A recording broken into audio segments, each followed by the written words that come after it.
Bueno, tema Vaticano, tema cónclave que arranca el 7 de mayo. 7 de mayo se cierran las puertas de la Capilla Sixtina y arranca formalmente el cónclave. Bien. Exactamente. Bueno, vos nos dirás cómo querés ir hoy. Hay organización de la columna. Bien, ¿Ahí? estaba esperando Sí. que diga eso, que Sí, tenía... sí. ¿Hay 3 ejes? Hay 3 ejes. Bien, va a salir bien, va a salir La bien. coyuntura así lo demanda, lo he organizado en 3 ejes. Bien, El primero y el fundamental es Francisco y su legado, algunos antecedentes propios de lo que fue el Papa.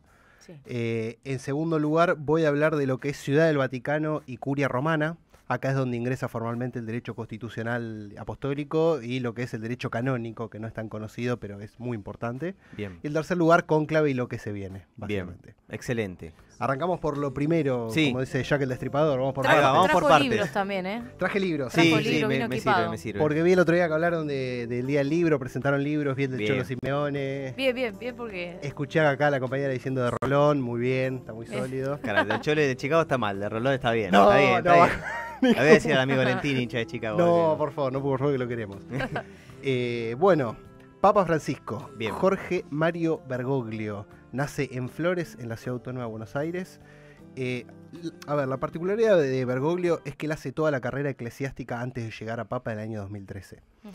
Obviamente no vamos a hablar de toda su vida porque podemos estar 10 programas hablando de su vida, pero lo más relevante de lo que es Bergoglio y toda la figura de Bergoglio es que su principal, él primero es técnico químico, se recibe primero de químico y después se recibe de sacerdote en el barrio Villa Devoto, en la Ciudad Autónoma de Buenos Aires. Ahí ingresa formalmente a lo que es, como decía, la carrera eclesiástica. Hay una cuestión, Jorge Mario Bergoglio es de la Compañía de Jesús. ¿Qué quiere decir la Compañía de Jesús? Mejor conocido como jesuita. Bueno, esta Compañía de Jesús es como algo medio revolucionario dentro de la iglesia.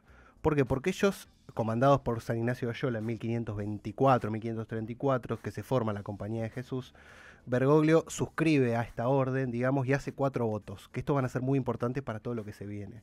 Es el voto de pobreza, es el voto de castidad, es el voto de obediencia al Evangelio y es el 4.º voto de obediencia papal, que es lo que le permite a él después convertirse en papa. Ok.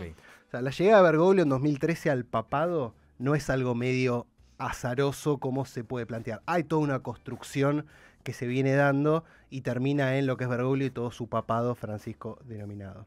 Sí. Bueno, algunas cuestiones muy leves de lo que fue Francisco.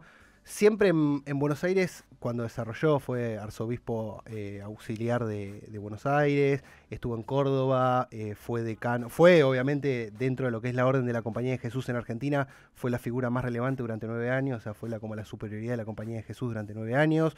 Tuvo un papel muy importante en la dictadura. Hay muchas cuestiones, muchas controversias al respecto. Aquellos que somos como un poco más adictos, por decirlo de una manera, a lo que es la historia de los 70. Hay un libro muy bueno que es Salvados por Francisco, que está muy bueno.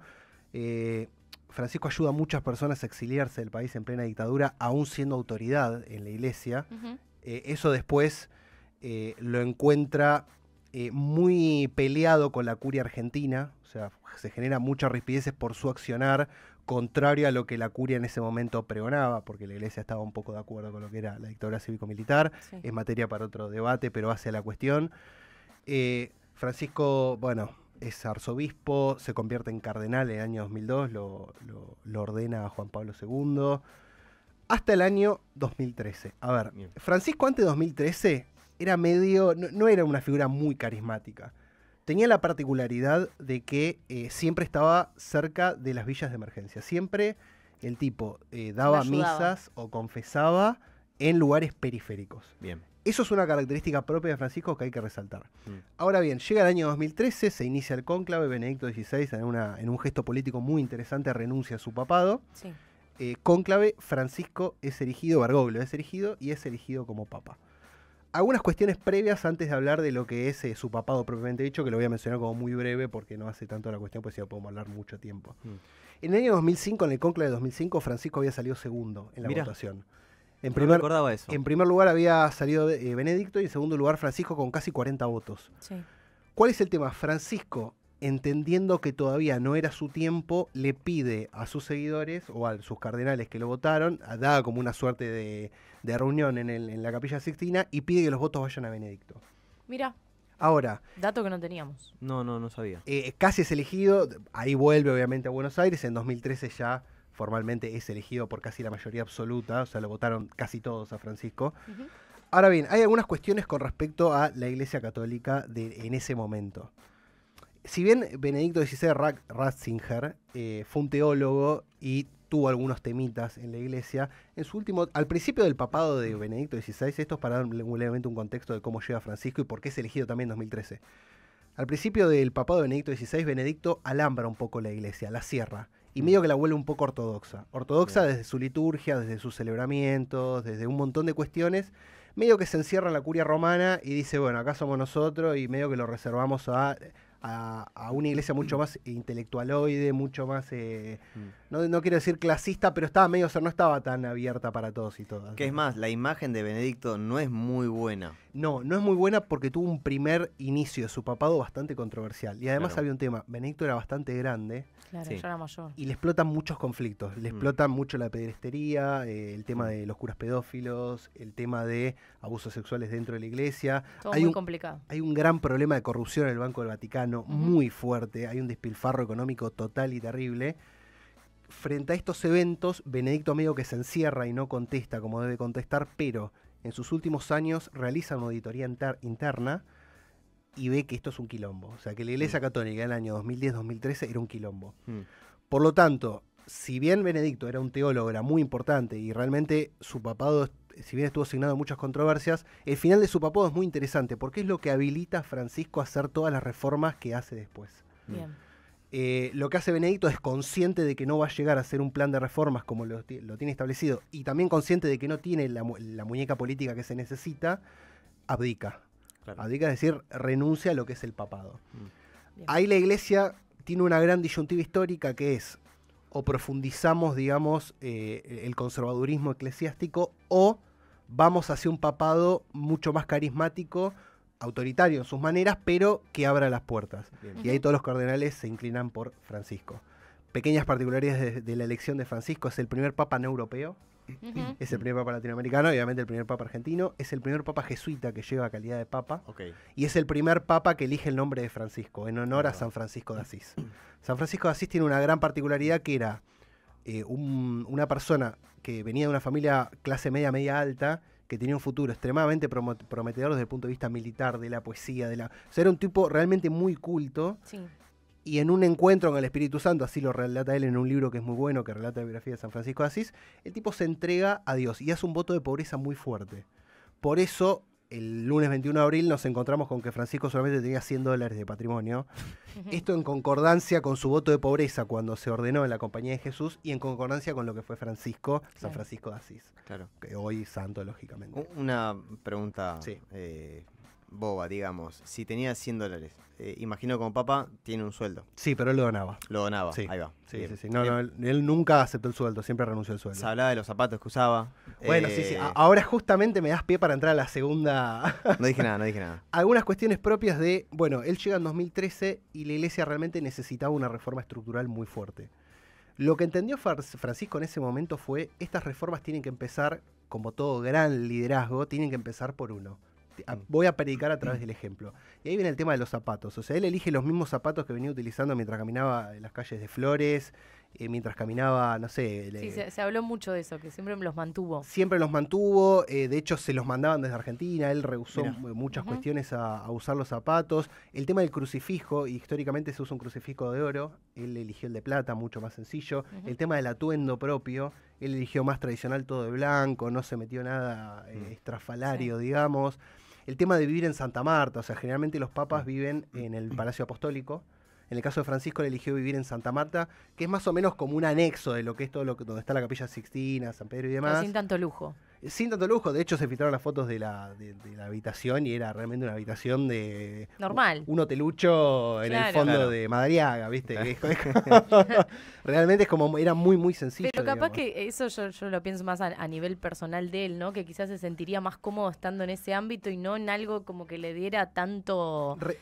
Mira, estamos viendo... Los zapatos. Mirá los zapatos. mirá, es Recordamos fulminante. en YouTube, Unilike Radio, para que puedan ver las imágenes. Sí, correcto. Eh, Zapatos gastados, zapatos Total. completamente caminados, hasta la suela con un poco rota inclusive.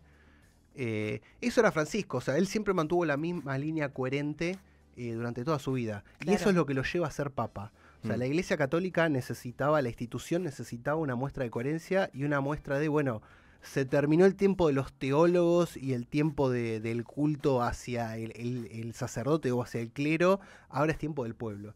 Y Francisco así lo entendía. Francisco adscribe a la teología del pueblo, distinta a la teología de la liberación, porque muchos hablaron de la teología de la liberación. Muy, muy brevemente, la teología de la liberación responde más a elementos marxistas, responde más a una teología mucho más marxista de izquierda. La teología del pueblo, si bien no es marxista, ascribe más a una cuestión de, bueno, es el pueblo al cual nosotros le debemos el evangelio. O sea, Jesús predicaba en el pueblo con este nivel de vida. No son cosas distintas. Exactamente, son dos corrientes ideológicas que surgen del Concilio Vaticano número 2 de 1968, que es donde se juntan todos los obispos y se dan como su propia doctrina y analizan la situación del Vaticano propiamente dicha. Ahí va. Ahora bien, a partir de estas cuestiones personales que toma Francisco, o sea, a partir de su ejemplo personal y su ejemplo reformista personal, abre la iglesia, que esto para mí es lo más importante del legado de Francisco, abre la iglesia para todos y todas. El primer viaje fuera de Roma de Francisco como papa es a la isla de Lampedusa.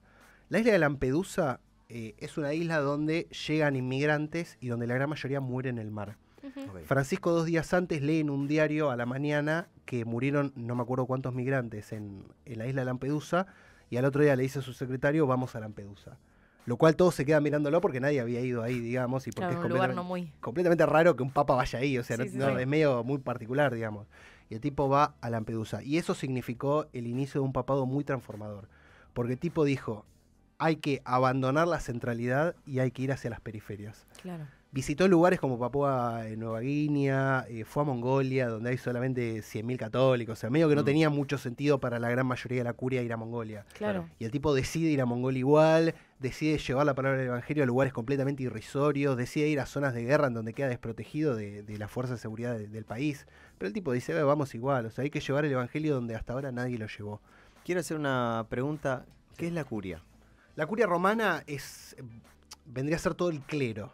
Ok. O sea, son todos los obispos, digamos. Bien, ahí va. O sea, responde a, después lo voy a mencionar en la segunda parte, responde a la organización clerical, o sea, a la organización Perfecto. religiosa intra-iglesia católica. Bien. Esa es la curia romana. Perfecto, listo.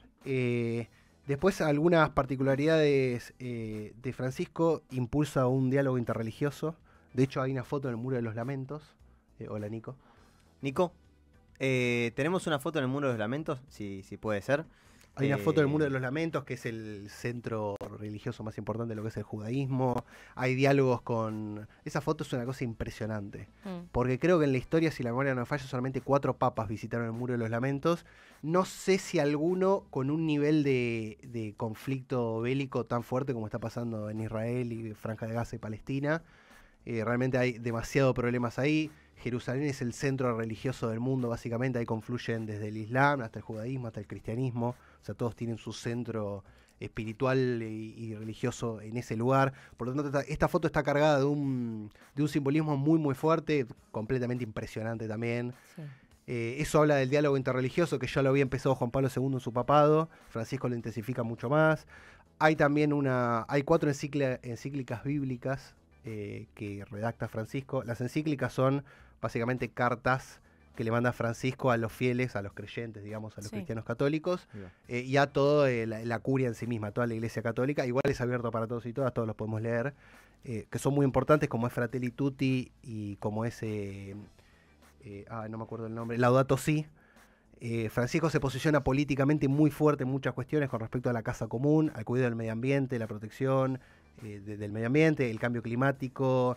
Se posiciona también acerca de... Bueno, hace una reforma del Banco del Vaticano muy fuerte, muy, muy fuerte. Financieramente hay un control estricto, muy, muy fuerte. Y para no extenderme mucho más, después al final voy a decir como una apreciación muy personal de lo que fue para mí el legado de Francisco. Sí. Vamos a entrar en lo que es la segunda parte de la columna, que es la organización del Estado de Vaticano y la curia romana. Bien, que ahí capaz que uno no conoce tanto porque es algo más profundo. De hecho, me enteré un montón de cosas. De hecho, en el Vaticano. Investigando. En el Vaticano hay laicos, hay gente que tiene cargo y es laica, por ejemplo. Mira. Eso es como lo que más uno relevante, no lo piensa, quizás. Que ni lo piensa, pues es casi imposible. Claro. ¿Qué pasa? vos tenés dos cuestiones. Vos tenés el Estado de la Ciudad del Vaticano como tal y tenés la Curia Romana como tal. Cada uno tiene su propia organización. A los efectos de la política exterior son más o menos lo mismo. O sea, los embajadores son de la Santa Sede, o sea... A los efectos de política interior o de organización interna es distinto.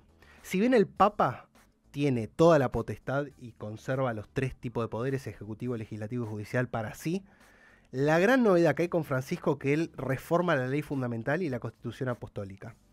La ley fundamental rige lo que es el aspecto civil de la Ciudad del Vaticano. Sí. La Constitución Apostólica rige lo que es la Curia Romana, cómo está organizada la Iglesia.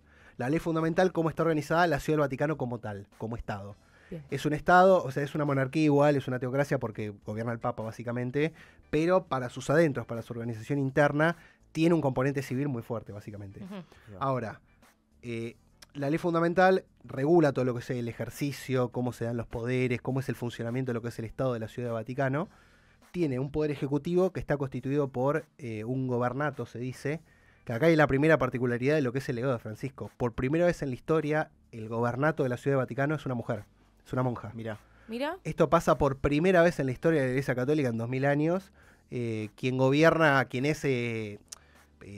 ¿cómo decirlo? Simbólicamente no, porque tiene un ejercicio de poder bastante interesante, pero se llama Rafaela, la monja. Ajá. ¿No es la de la famosa foto que hay una monja solita? Yo no recuerdo el nombre de esa monja, pero no sé, porque creo que la monja es un poco más joven, esa señora era como bastante mayor. Pero puede ser que coincidan, ¿eh? Bien. Esta es la primera particularidad de lo que es Francisco, que permite que las mujeres en una iglesia, en una institución que es realmente muy... El papel de la mujer es realmente muy bajo y casi nulo. Permite que las mujeres lleguen acá a puestos de poder, ni más ni menos que el gobernato, que es quien detenta el poder ejecutivo. Y además el poder legislativo, si bien lo ejerce el Papa lo delega a la Comisión Pontilicia. Cuya presidenta es la misma que es la de gobernato. O sea, el gobernato, esta señora monja tiene el poder tanto ejecutivo como legislativo como presidenta de la comisión. Bien. Hay 6 cardenales que son elegidos por el Papa también con mandatos de 5 años. Y después vos tenés, dentro de lo que es el Estado de la Ciudad del Vaticano, tenés el Poder Judicial, que hay un juez, una Cámara de Apelaciones, medio que responde como a todos los sistemas judiciales del mundo. Sí. El tema es que administrativamente vos además tenés 2 secretarios de Estado muy importantes, un subsecretario general y después tenés oficinas auxiliares, tenés el ejército de abogados que tiene el Vaticano, tenés oficinas de distintos organismos, tenés oficinas científicas, o sea, esto dentro de lo que es la Ciudad del Vaticano, que la rige la ley fundamental. Bien. O sea, la ley fundamental, su organización está todo en la ley fundamental modificada por Francisco. Bien. Ahora bien, después está la Constitución Apostólica. La Constitución Apostólica lo que rige es toda la organización intra-Santa Sede, intra-Iglesia Católica. Ahí lo que vos tenés es, primero, lo que manda es la Curia Romana, que son aquellos encargados de... O sea, es todo lo que conforma el clero y los encargados, todo siempre al servicio del Papa. Bien. O sea, todo funciona en órbita al Papa. Acá tenés una particularidad también. Benedicto había centralizado mucho la figura del secretario de Estado y había como dejado de lado toda la otra cuestión. O sea, medio que al tipo le importaba un poco detentar el poder y centralizarlo en una secretaría. Francisco lo que hace en esa reforma es directamente delega todo. Él lo que dice es, yo no quiero más centralidad, porque si no hay uno que va a tener todo el poder, por lo tanto el poder es del pueblo. O sea, del poder le corresponde a toda la estructura. Y además reglamenta muy bien cada funcionalidad de cada estructura, de cada aparato estatal dentro de lo que es la Ciudad del Vaticano. Sí. Que eso también es muy llamativo.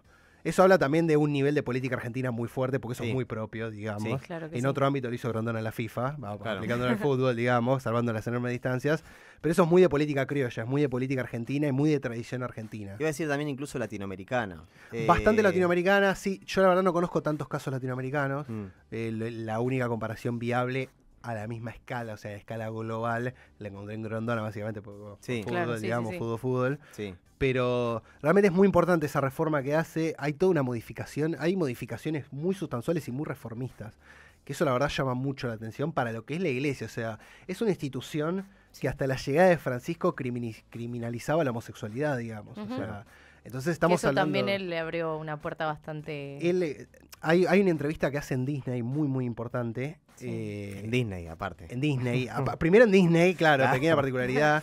que una chica, creo que es transexual, si la memoria no me falla, Sí. que le pregunta qué pasaba con la iglesia al respecto. Y la respuesta de Francisco es histórica, digamos, porque nunca jamás nadie lo hizo, que es, Dios no le cerró las puertas a nadie, Jesús no le cerró las puertas a nadie, Jesús abrazó al leproso. ¿Por qué yo le voy a cerrar las puertas? No tiene ningún sentido. Hay una parte, no sé si es la misma, que dice, podemos estar de acuerdo o no, puede estar bien o no visto ante los ojos de... Yo pero no es un delito. No, bajo ningún punto de vista. Entonces es como que siempre fue por ese lado. Eso es bastante revolucionario también. Abre la puerta a las parejas homosexuales que puedan comulgar, abre las puertas a los divorciados que puedan comulgar. Todas esas reformas que obviamente le generan un nivel de interna política y Sí, eclesiástica muy fuerte. Sí, porque no estaban preparados para No, semejante revolución. No, ni hablar. Y hay una parte de una entrevista que le hace con Daniel Haddad de Infobae, creo que con Daniel Haddad o con Fontevica, no me acuerdo, que él dice, acá la iglesia de santos no sé dónde está, esta iglesia es de pecadores. O sea, eso es un posicionamiento muy, muy fuerte en términos religiosos y ahí es donde está su legado. O sea, en esas pequeñas acciones y en esas pequeñas frases es donde radica todo lo que fue el legado de Francisco. Bueno, la muy conocida Hagamos Lío en Brasil. No, bueno, en Brasil, en el Congreso Esa de la fue Juventud. muy particular y que creo que la tenemos que seguir sosteniendo porque el Hagamos Lío en el buen sentido, ¿no? En el hacer lío, ¿viste? Que hay una particularidad, acá traigo data. Hubo un cura que lo estaba escuchando que tenía mucho trato con Francisco cuando estaba en Buenos Aires, que cuando escuchó esa conferencia de Francisco dijo, lo cambiaron. ¿Qué pasó? Porque claro, los discursos de Francisco en Buenos Aires eran como más planchados, eran como mucho más tranca, no eran tan revolucionarios en su forma de hablar. Pero creo que también le sirvió para poder llegar a ser papa. Es decir, bueno, si se mostraba revolucionario ya de arranque, capaz no era elegido. No, era complicado. Así que bueno, retomando un poco lo que es la Constitución Apostólica, ahí regula el papel de los dicasterios. Los dicasterios para nuestra organización interna como Argentina vendrían a ser como ministerios. Bien. Tenés dicasterio de la comunicación, dicasterio de la evangelización, dicasterios teológicos, tenés un montón, tenés de todo, y Francisco los amplía. Porque lo que dice es tenemos que llegar hasta el último rincón del planeta Tierra. Bien. Por lo tanto le da mucho poder a esos dicasterios, que antes estaba centralizado en 2 o 3, nada más, nadie le da mucha pelota honestamente. Claro. Entonces hace también una reforma de lo que son los dicasterios. Bien. Y acá entramos en la última parte de la columna, que es el cónclave. Bien. El cónclave básicamente es ¿Qué es lo que hoy se está hablando todo el mundo y estamos como pensando qué es lo que va a pasar? Bueno, lo que va a pasar es muy complicado determinarlo porque se rige de una interna, o sea... Para elegir un papa, digamos, se tiene muy en cuenta la coyuntura de la iglesia y del mundo. Sí. O sea, no es como tan, elegimos a Tapo, es medio copado. No, obvio que no. Se tiene que elegir. Y lleva tiempo, aparte. Lleva mucho tiempo, o sea, podés estar hasta 24 días Tal cual. En el cónclave, digamos. Las votaciones se dan en la Capilla Sixtina, se cierra todo, se tapan las ventanas, inhibidores de señal, policía por todos lados, se evacúa hasta un punto la Plaza San Pedro. O sea, hay una suerte de rigidez a la hora de elegir. Creo que para votar están habilitados 140, pero hay un tema, porque no podés votar si tenés más de 80 años. Claro, entonces que va a haber menos. Ahí se reducen. Después tenés la particularidad de hay 3 votaciones por día. Los cardenales, perdón, que son los que pueden ser elegidos, digamos. Si bien no hay una regla... Lo que se dice el procedimiento que puede ser cualquier varón sacerdote, puede ser elegido papa, pero obviamente la tradición indica que tiene que ser cardenal. Básicamente tenés que seguir toda la carrera eclesiástica para llegar, porque bueno, sí, qué sé yo, un sacerdote de recién se ordena, no, llega a ser papa y qué hace, no tiene la mínima idea. Así que bueno, cónclave se va a iniciar el 7 de mayo. Hay mucha esperanza porque sea alguien de la misma línea de Francisco, o por lo menos hablo a nivel personal. Sí. Yo creo que se debería continuar esa línea de Francisco. Los más apuntados son el Papa de Ghana, que es muy conservador, ultra mega conservador. Sí. El Papa de Estados Unidos, que es el candidato de Trump, ultra mega conservador. Escuché que había uno de Lanús, ¿puede ser? Uy, sí, ese sería un tipazo. Otro argentino, pero no. Pero está lejos, ¿no? No de Flores, sino de... Yo creo que sí. Imagínate si tenemos 2 papas argentinos consecutivos, ¿quién nos baja después? No, no hay manera alguna de no salir a la calle. Lo que sí no sé, porque tengo desconocimiento en eso, si tiene la misma línea que Francisco. Tiene la misma línea de Francisco. Bueno, bien. Francisco Francisco fue un genio total y absoluto. Es realmente el argentino más importante de la historia de la humanidad. Pero el tipo amplía el tema de los cardenales, designa nuevos cardenales, en detrimento de los países centros. Es decir, le saca cardenales a Estados Unidos y a Italia y le pone a Timor Oriental, a Filipinas, Aumenta obviamente los cardenales argentinos que puedan votar. O sea, hay toda una reforma interna de cómo se dan los cardenales y cómo se reparte el poder dentro de lo que es la organización de la curia en temas de cardenales, que es impresionante y que nadie lo había hecho, digamos. O sea, el tipo le saca el poder a la centralidad y se lo da a las periferias. Eso es realmente muy, muy importante. Y vamos a ver si efectivamente él dejó una línea sucesoria en sus últimos días, que a mi juicio para mí sí. O vamos a ver cómo votan ahora los cardenales. Todo parece indicar que se va a seguir la misma línea de Francisco. Sí, ojalá. Yo para esta columna hablé mucho con mi primo, que está estudiando Ciencias Sagradas. Él es catequista. Hablé mucho también con Claudia Díaz, que es la mamá de mi amigo Uri, que también es catequista y está en la iglesia todos los días de su vida. Y un poco me interioricé de cómo se va a venir o qué es lo que se viene. Nadie obviamente tiene como mucha certeza al respecto. Es muy difícil. Pero parece indicar que el legado de Francisco comienza a ser irreversible.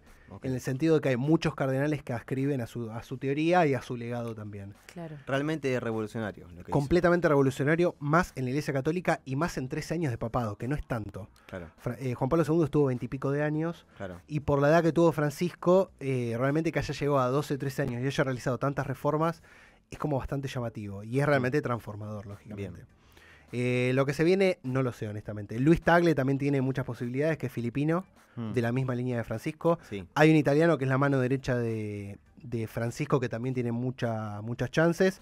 Todo parece estar por ahí. Obviamente siempre puede haber una sorpresa, digamos. Sí. Claro, sí, nunca que es lo bueno de este cónclave y lo que los mantiene en vilo a todos. ¿La sorpresa sería el candidato de Ghana?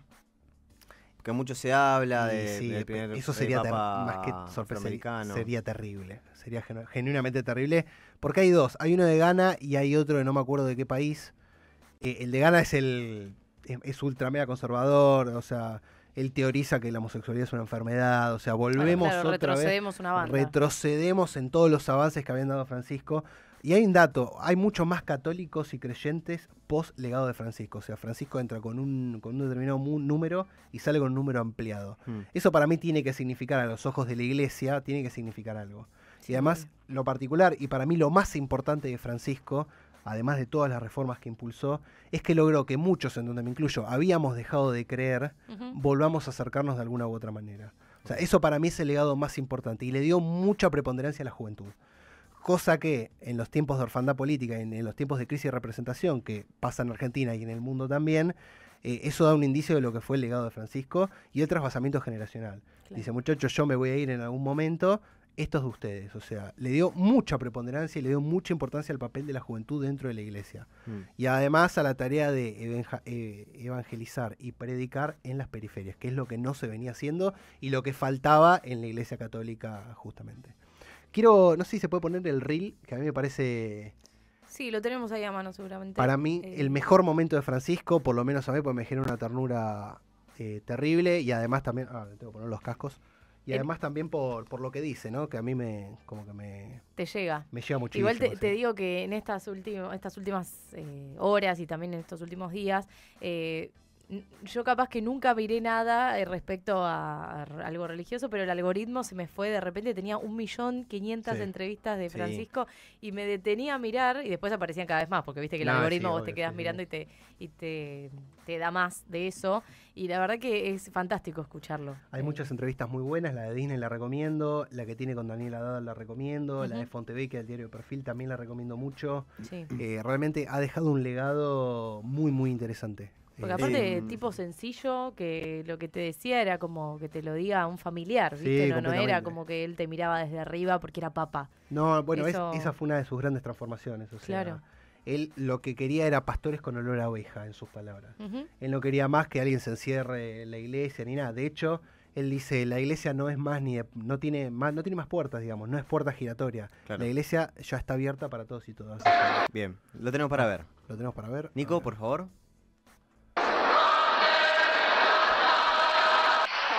Esto se da, lo voy comentando, esto se da en el marco de una homilía que da el Papa. Hay un chico argentino, autista, que empieza a dar vueltas por todo, por lo que es, no el altar, pero por todo el frente, digamos, jodía con los oficiales suizos, que él estaba. Indisciplinado. Y ahí va lo más importante, porque habla con la madre del chico autista que estaba haciendo un quilombo bárbaro, que estaba volviendo loca a todo el mundo, y le dice a su asistente, déjalo, es argentino, indisciplinado.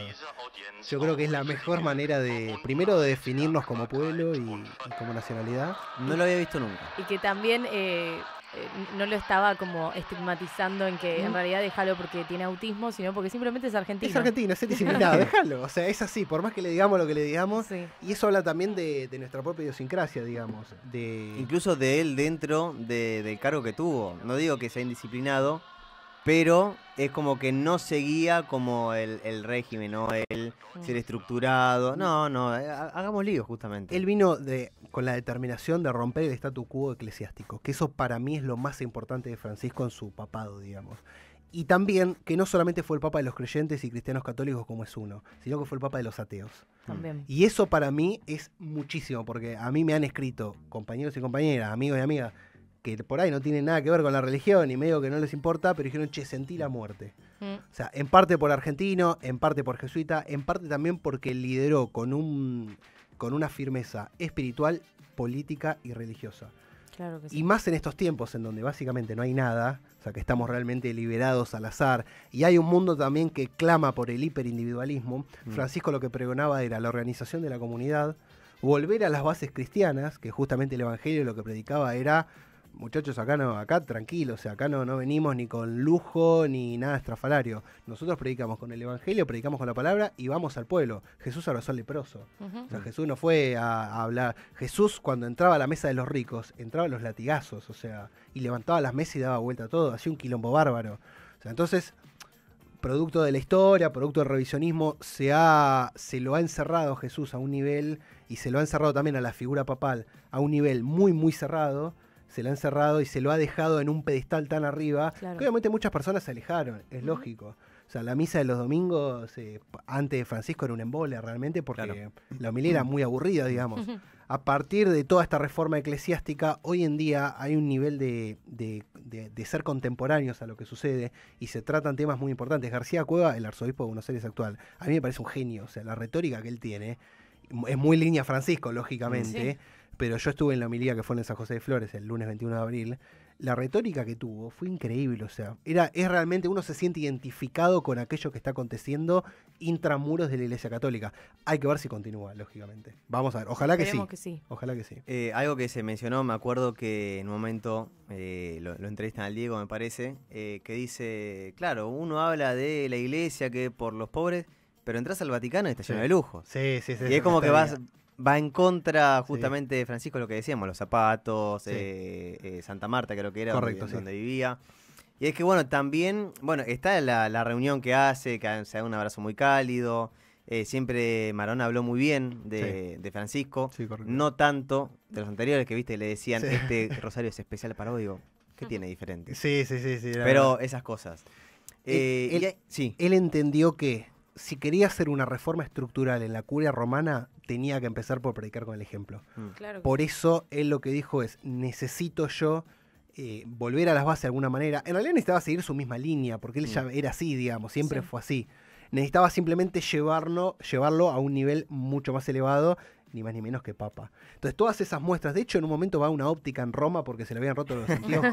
Era una cosa media insólita, y la gente le sacaba foto y no creía. Algunos creían que era un imitador del papa, no creían que era el papa posta. O sea, se generó toda una revolución, y eso fue generando una bola, que es lo que sucede hoy en día. O sea, ateos que se manifiestan y que lloran la muerte de un papa católico. O sea, es algo realmente insólito. Yo creo que, ahora vos dijiste que en tu tercera parte de la columna era como a título personal, ¿no? Sí, correcto. Lo que vos opinaste, y yo ya, perdón, pero ya me meto, que hablando de todo lo que fue el Papa, y también escucharlo a Gastón, y todo también lo que nos enteramos, que quizás había cosas que nos habían quedado ahí como medias colgando, creo que dejó un claro ejemplo que a título personal, y esto me lo adjudico a mí misma, esto de decir, bueno, quizás el mundo tendría como que tomarlo de ejemplo, y también aquellos que están en el poder en algún momento, no importa el partido político que sean, que también tomen eso, y desde la humildad y de pensar por el pueblo y de actuar para el pueblo, y no desde el individualismo, porque yo lo veo en muchos lugares de la sociedad, en muchas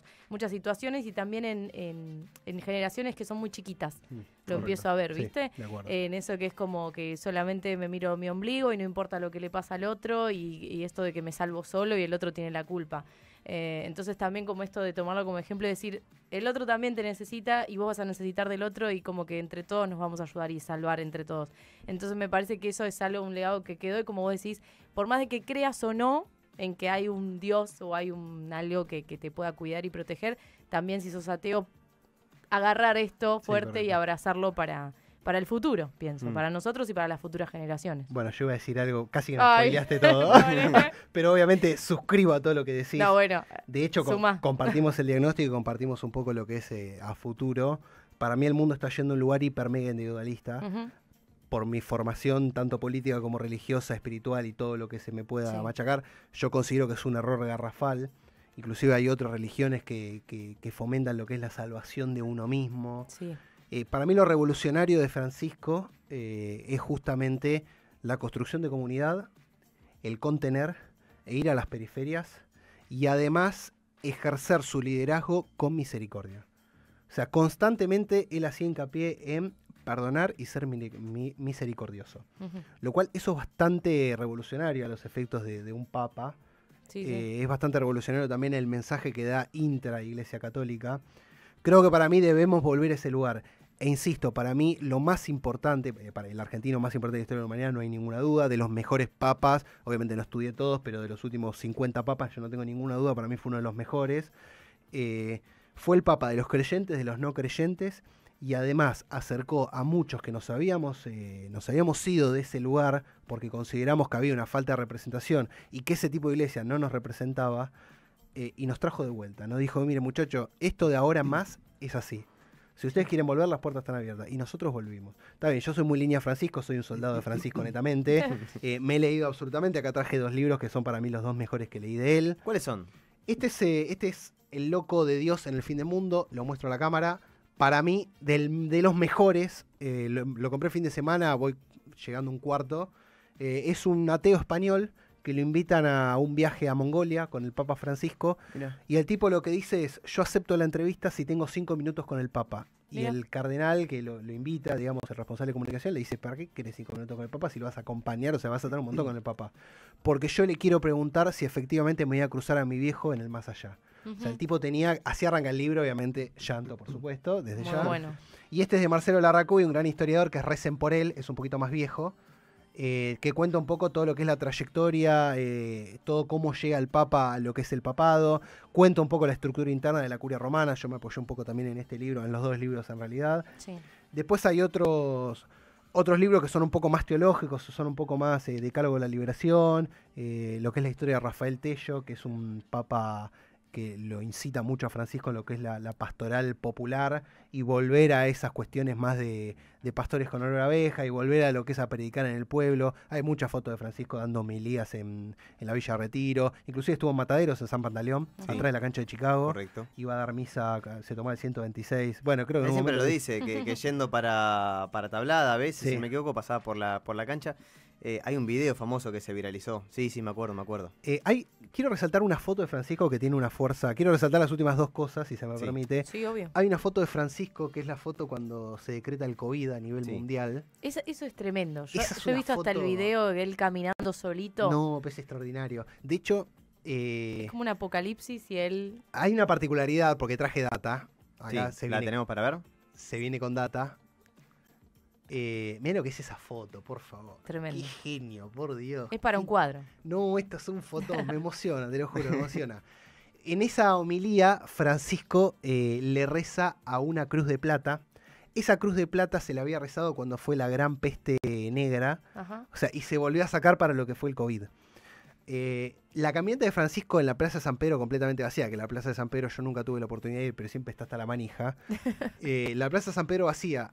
Y Francisco caminando directamente con algún tipo de problema de movilidad, porque Francisco Sí, sí. tenía la rodilla realmente muy mal, y él no quiso ponerse una prótesis, él quería directamente terminar su vida con su rodilla intacta, bueno, intacta, una manera de decir, Sí, ¿no? sí. Pero Con la propia, digamos.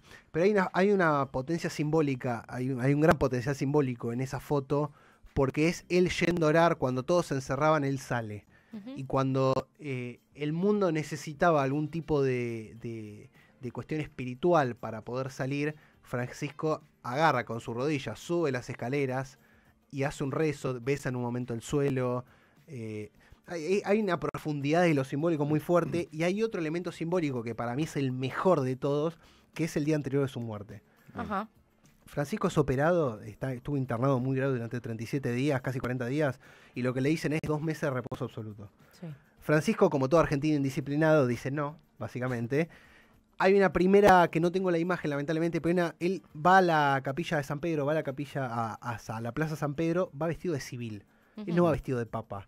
Eso es la primera vez en la historia, si a mí la memoria y los registros no me fallan, es la primera vez en la historia que un papa va de civil a San Pedro. ¿Y por qué va de civil a San Pedro? Para saludar a los trabajadores que estaban construyendo y remodelando la iglesia, y para saludar a los escasos peregrinos que estaban pasando por ahí de casualidad y lo vieron al Papa con un busito, una mantita y... De deportivo, de jogging. Todo completamente deportivo, como si Sí. fuese un don nadie caminando y un turista más.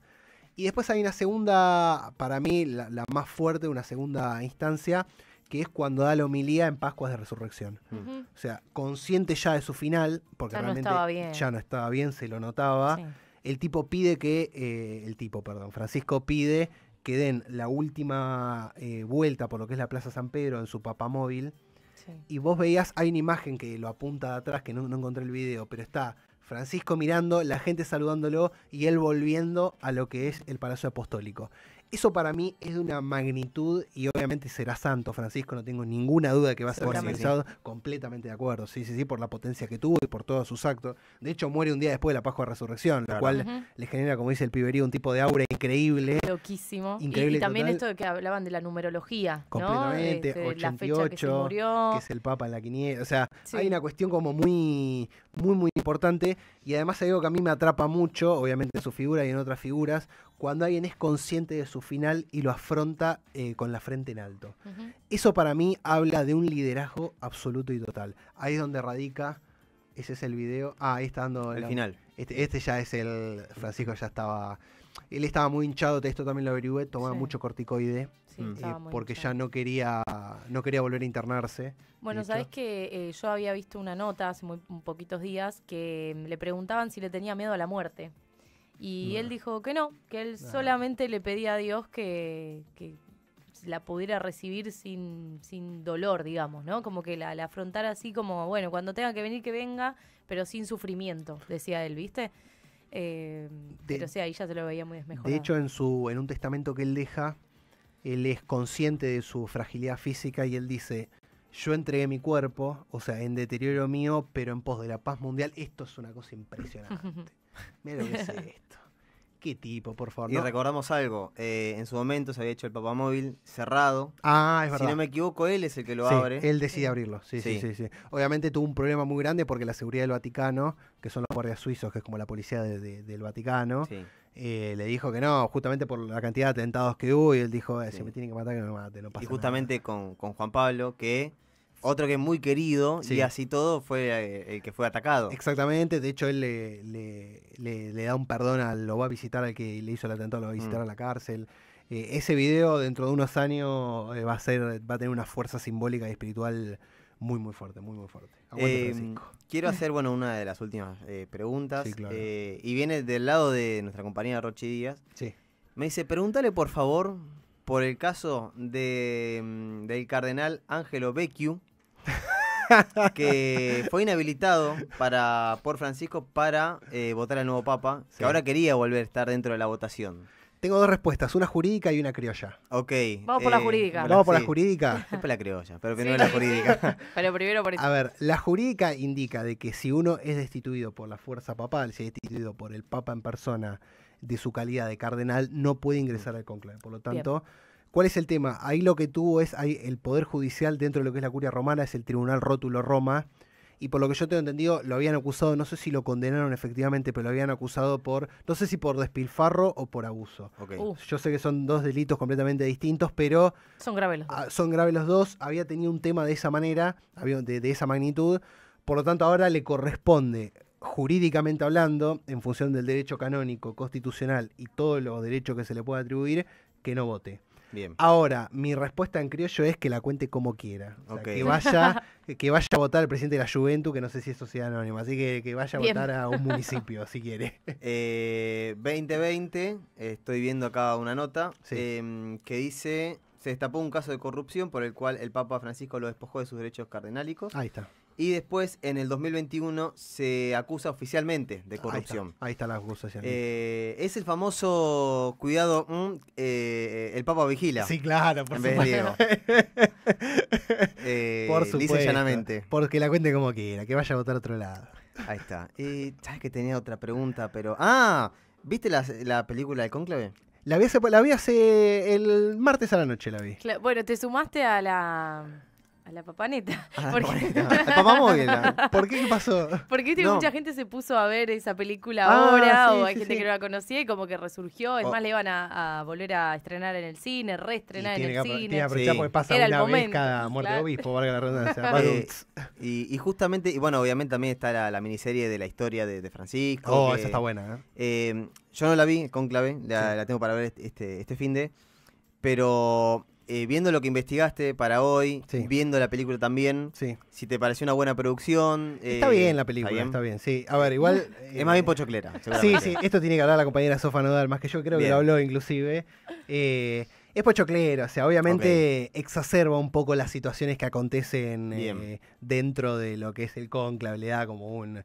El cierre final es muy bueno igual, está Pero muy está bien la información, digamos. Está bien la información, sí, a grandes rasgos está bien. Bien, Ok. el contenido se entiende Bien. y es Cómo se da la interna, bien. que un cardenal se postule para papa es una locura, por eso no vas a ver ninguno haciendo campaña por otro, eso es Claro. como muy Claro. raro. No son como elecciones propias de un país, digamos. No, obvio. Las votaciones hay algo muy particular, que generalmente la primera votación es voto depósito, lo que se llama, que Ujú. votan a cualquiera, digamos, para Ok. ver hacia dónde va el rumbo. Ok. Y después a medida de la segunda, tercera, cuarta, quinta votación se va más o menos decidiendo dentro igual de lo que es el Palacio de Santa Marta, que es lo que es Santa Marta, que es donde duermen los papas, donde se Sí. le dan los apartamentos, Mm. y dentro de lo que es el Palacio Apostólico, se da como una suerte de rosca interna hacia dónde va la iglesia o cómo la ve cada uno. Obviamente que entre cardenales se hablan, son amigos Sí. y demás, entonces hay como grupos de afinidad y más o menos así se va desarrollando la votación. Bien. Duda que capaz desconoces, pero dudo porque Gastón estaba siempre muy Nah, informado. No, a ver. Después de que, por ejemplo, se comienza todo este cónclave, Sí, ¿no? correcto. Se elige el Papa. Sí. ¿Cuándo es que asume? ¿En el momento que se elige o es No, largo? no, asume en el momento. Por lo que En el tengo momento. entendido. Sí. Bien. Debe haber algún procedimiento interno, Pero es pero es en el momento. Agua es al por día eso sale el siguiente. humo blanco Exactamente. y ahí queda. Y ahí sale a hablar el Papa. De hecho, en Bien. Francisco pasó eso. Aparte, un caso, más allá del caso del Papa que viene después de Benedicto, de la renuncia, Sí. es por fallecimiento, no es como un cambio de gestión, Claro. quizás como en un gobierno. Siempre históricamente sea por fallecimiento. El Claro. caso de Benedicto es muy particular, pero insisto, es un gesto político enorme, muy fuerte, muy Ujú. fuerte, de mucha trascendencia. Por eso también tenía muy buena relación con Francisco Benedicto. Bien. Hay una película, no sé si es película o serie, Los dos papas, No tengo. que Sí, es es muy una- buena. Pero Está en sí. Netflix, es Sí. muy buena también, ¿eh? Es muy buena. Bien. Las cuestiones actorales están muy bien, o sea, ahí habla mucho de todo de este maniqueo entre ambos, de cómo se van pasando la pelota en ese sentido, de la auditoría de Benedicto a las reformas de Francisco, hay un solo paso y estuvo charlado también, lógicamente. De Bien. hecho, Francisco llega con los votos de Benedicto mismo, Mm. Benedicto garantiza esa línea sucesoria con sus votos, que eran más o menos 40 y pico, 50, Sí. más los votos 40-50 de Francisco, ahí ya llegabas a los 2 tercios. Vos necesitas 2 tercios para ser elegido, Ok, eso también es fundamental. bien. ¿Algo más? No, yo creo que ya con toda la info, ya me terminé de informar con todo lo que necesitaba, Sí. básicamente, después de todo lo que pasó. Y aparte, algo que iba a preguntar, pero lo dijiste por tu parte, esto de que se lo vinculó mucho con la dictadura, vos lo dijiste que no, todo lo contrario incluso. A ver, lo que pasó en la dictadura hubo 2 sacerdotes jesuitas que fueron secuestrados por la dictadura y Mm. se lo acusaba a Francisco, principalmente Entregarlo. de no cuidarlos en realidad, Ok. o sea, de no darles sustento y de no darles una base para resguardarse. Ok, Ahora bien, esto lo motoriza Horacio Berbisky, ustedes que están en la profesión, Berbisky es como bastante objetado a Sí. materia, Sí. yo mismo igual yo suscribo a esa cuestión. La denuncia, a ver, es rara, o sea, no digo que es rara, sino que cuánto más podía ser en un escenario de altísima represión. Ujú. claro. Los sacerdotes, por lo que yo estuve investigando, ellos toman una decisión de no aceptar ningún tipo de resguardo y toman la decisión en ese momento de los 70, se dice volver a la base, que es volver a las villas, y porque ellos predicaban en las villas y ahí es donde los secuestran. Claro. Francisco pide por ellos. Hay documentos históricos que lo prueban. Está en la serie. Está la serie, Sí. Francisco pide constantemente por ellos, Francisco presta inclusive su pasaporte para que un no sé si misionero o sacerdote se exilie a Uruguay. O sea, el nivel de exposición que tuvo Francisco en ese momento, que fue lo que después lo obliga a exiliarse en Córdoba. A él lo mandan 2 años en Córdoba a reflexionar, digamos, porque tuvo un problema muy fuerte con todo lo que fue la curia y los grandes mandos del arzobispado de Buenos Aires. O sea, hay toda una cuestión ahí. Yo insisto, para mí el papel de... Hay que hacer un revisionismo, lo hace igual Dudesevich en el libro Salvados por Francisco, Sí. que para mí es muy bueno, no traje el libro porque lo presté, pero es muy bueno lo que hace, el revisionismo que hace. Francisco apoyó y realmente salvaguardó la identidad de muchísimas personas, y esas 2 denuncias yo creo que están medias flojitas de papeles. Ok, Yo creo que es más una cuestión política que jurídica. bien. Eso para mí es mi análisis, cada uno hará su propio análisis en función de los elementos, pero eso para mí es lo que aconteció y no hay que machacarle ningún tipo de... Pasa también, todo eso surge en un momento político muy fuerte, digamos. Francisco estaba muy enfrentado a lo que era el kirchnerismo en ese momento, que era quien gobernaba en el año 2013, estaba muy enfrentado también a Macri. Encasillar, esto es otra cuestión, encasillar a Francisco como peronista, para mí es un error garrafal, y esto obviamente me va a llevar el enojo de muchos compañeros y compañeras, pero para mí es un error garrafal porque el Papa es de todos. Claro. O sea, encasillarlo en una ideología política para mí es un Claro. error. Bien. Muy garrafal, muy garrafal, y para mí no tiene sentido, digamos. Porque se lo está etiquetando de algo que Francisco lo excede, pero por completo.